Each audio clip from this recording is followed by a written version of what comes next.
Посмотри, в каком красивом доме ты живешь. Я вчера пошел за пивом, прямо обомлел. Целовал его слепой, расплакавшийся дождь, извиняясь за то, что всю зиму гриппом проболел.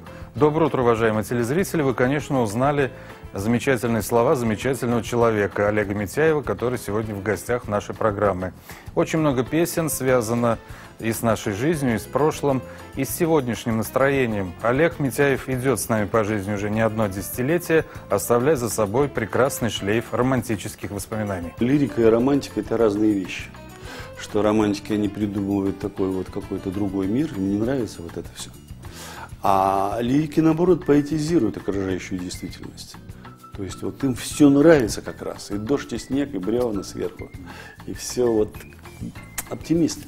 На фоне всевозможных отмечаний путча 93-го года, которые были по каналам, на фоне поединков, чем дальше слушаешь ваши песни, тем они как бы защищают нас, сегодняшних, от тех самых событий. А вот лично себя вы от чего-нибудь защищали? Сейчас такое время, что вот сколько там они и бодаются, и все открыто говорят, да, а никто не слышит.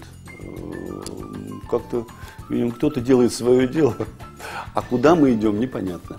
Вот. Но это такие дебри политические.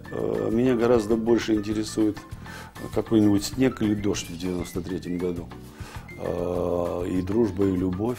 И тем, кто встретится ей улочкою узкою, не догадаться, здесь у всех свои дела. Она хоть бывшая, но подданная русская. Она такая же москвичка, как была.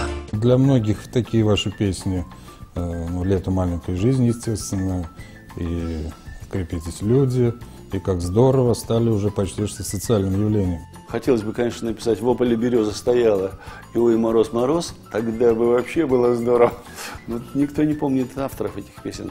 А Юра Шевчук как-то сказал, что, когда его спросили про Митяева, он сказал, ну, должен же кто-то залечивать раны после боя.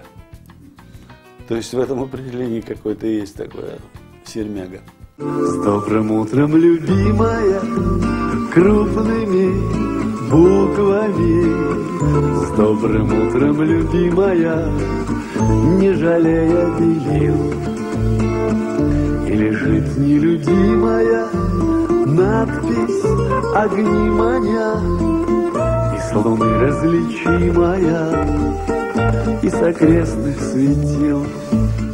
Если вы сейчас начали писать песню «Жизнь замечательных людей», о ком бы вы стали говорить в первую очередь? Или это все-таки отсыл в ваше детство? Да, да, это все-таки, знаете, состояние психики и организма на тот момент, которое остается с нами на всю жизнь, детство и юность. И в детстве мы ждем, что вот-вот оно скоро начнется, и вот, а потом всю жизнь вспоминаем это детство, когда мы были беззаботны и безответственны. Жизнь замечательных людей не замечательней нисколько собственной жизни или дней, памятных нам самим и только. И где бы ни выпало нам жить, но в сонном полете невесомом нам предназначено парить над нашим городом и домом. Во-первых, я считаю, что две очень важные вещи – это порода и возраст, и тут, которые сложно преодолеть. И что касается породы, это здесь приходится преодолевать себя, многим и всем по-разному. Неизвестно, кто с какими чертями борется, как говорят. Но что касается возраста, очень редко кому постарше удается объяснить что-то молодым.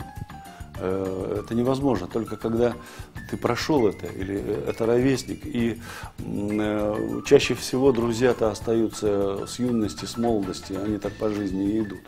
Итак, это был гость нашей телекомпании Олег Митяев. Наша программа продолжается.